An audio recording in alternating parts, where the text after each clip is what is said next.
श्री अयोध्यानाथ की, श्री अयोध्या धाम की।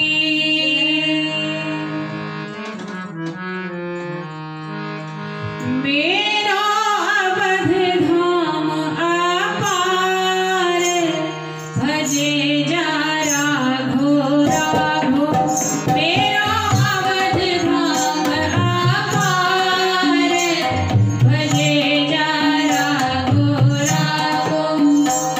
भजे जा राघो राघो, भजे जा राघो राघो।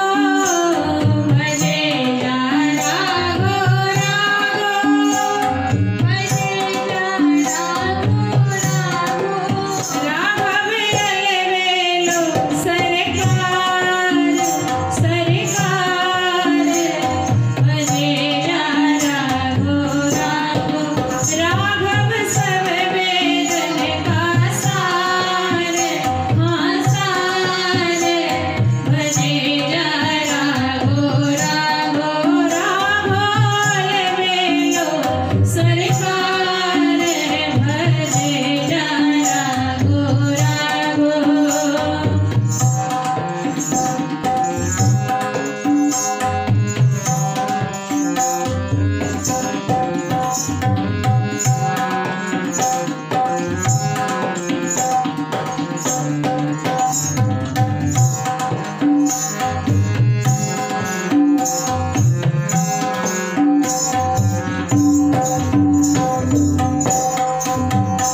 जहाँ जन्म लियो रघुनंदन,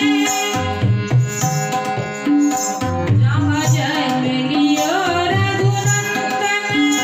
जपु नाम छूटे भव बंधन, जहाँ जन्म लियो रघुनंदन। जपु नाम छूटे भव बंधन, सुमिरन करू बारंबार, भजे जा राघो राघो।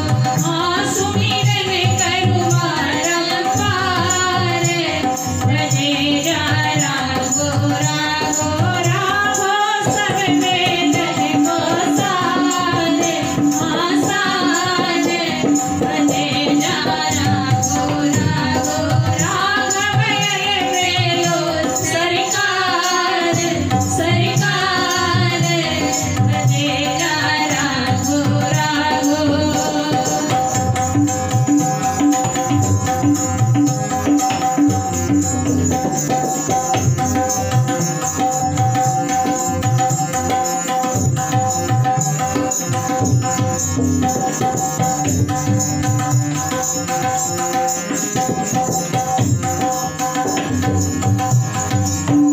श्री राम जन्म ना हो तो संसार बेचारा रोतो। श्री राम जन्म ना हो तो संसार बेचारा रोतो। नहीं हो तो फल संहार, भजे जा राघो राघो।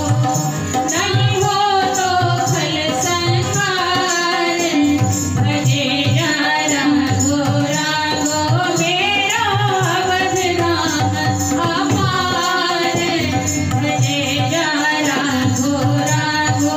मेरा अवध धाम अपार, भजे जा राघो राघो।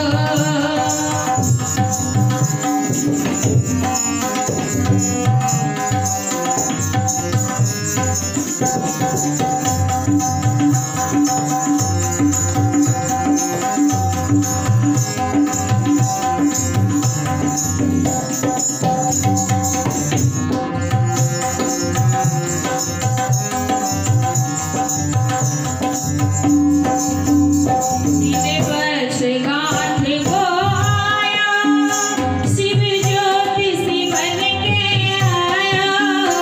तीन वर्ष गांठ के आया, शिव ज्योति सी बन के आया। छवि देखी भयो बलिहार बलिहार, भजे जा राघो राघो। छवि देखी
सबसे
हो